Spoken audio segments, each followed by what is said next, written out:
का नेता। नगर निगम के चुनाव पास आने वाले थे। पूरे कानपुर शहर में टिकट को लेकर मारामारी शुरू थी, लेकिन सबसे ज्यादा चर्चा में वार्ड नंबर 40 की सीट थी।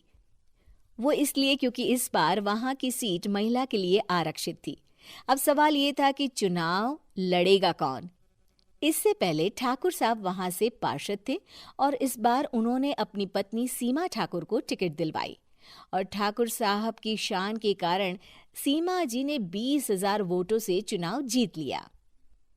अरे बधाई हो सीमा भाभी, अब तो आप वार्ड की पार्षद बन गई हैं। अब तो हमारे काम आप ही करवाएंगी।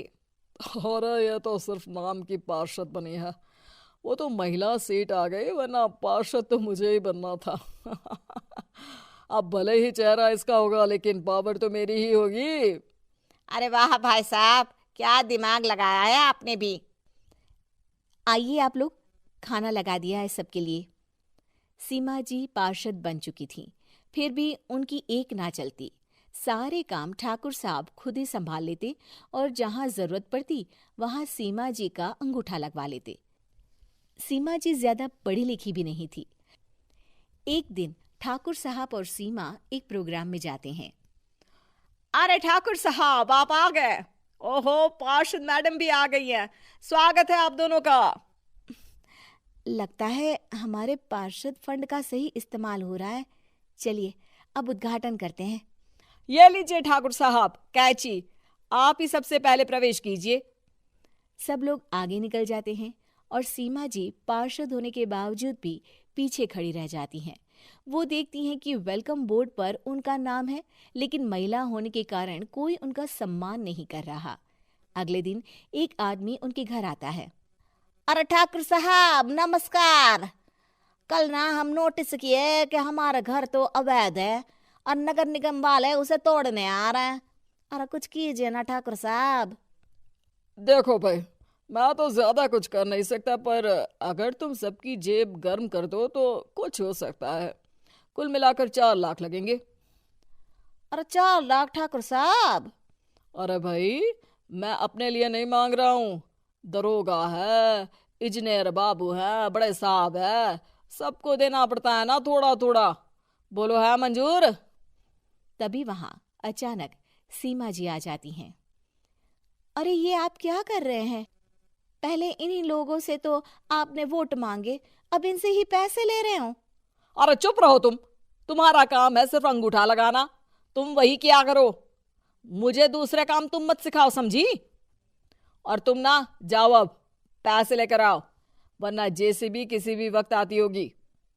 सब कुछ ऐसे ही चलते रहता है। एक दिन सीमा जी और ठाकुर साहब को एक लोकल मीटिंग में बुलाया जाता है। वहां पर कई और अधिकारी लोग भी मौजूद रहते हैं। अब मैं चाहूंगा कि ठाकुर साहब हमारे बीच 2 शब्द कहें। मेरे प्यारे भाइयों और बहनों, आज मेरा सौभाग्य है कि मैं आप सबकी सेवा दिन रात कर पा रहा हूँ। आपने मेरी पत्नी को भारी मतों से जिताया है, इसलिए मैं आप सभी का शुक्रगुजार हूँ। मैं आप सबसे वादा करता हूँ कि हमेशा की तरह हमारे वार्ड में किसी को कोई तकलीफ नहीं आने दूंगा। सभी लोग तालियां बजाने लगते हैं। अब मैं माननीय पार्षद मैडम को स्टेज पे बुलाना चाहूंगा। अपने नाम को बुलाया सुनकर सीमा जी एकदम चौंक जाती है। उन्हें बिल्कुल उम्मीद नहीं थी कि इतनी बड़ी जगह उन्हें मंच पर बुलाया जाएगा। जैसे तैसे वो मंच पर चढ़ती हैं। ऊपर जाते ही सीमा जी को सारी पुरानी बातें याद आ जाती हैं कि किस तरह उनके पति उन्हें कभी भी आगे बढ़ने नहीं देते और उनके नाम से गलत काम करते हैं। वो बोलने लगती हैं। मैं आपके वार्ड की पार्षद सीमा हूँ। आप में से बहुत कम लोग ही मुझे जानते होंगे, क्योंकि इससे पहले मुझे कभी ऐसा मौका ही नहीं मिला।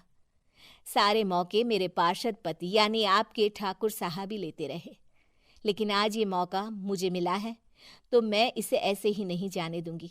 मैं आपको ये बताना चाहती हूँ कि आपके ठाकुर साहब मेरे नाम की आड़ में गैर कानूनी काम करते हैं, जिस पर अंगूठों के निशान मेरे होते थे। इसीलिए मैं अपनी गलती मानती हूँ और आज अपने पद से इस्तीफा देती हूँ, ताकि आगे से कोई गलत काम ना हो पाए। अब फैसला आप सबके हाथ में है कि आप हमें क्या सजा देना चाहते हैं। सीमा जी की बातें सुनकर ठाकुर साहब के चेहरे का रंग उड़ जाता है और वो शर्म से मुंह नीचा करके वहां से चले जाते हैं और पद से इस्तीफा देकर ही सही सीमा जी अपने आप में आत्मविश्वास महसूस करती हैं।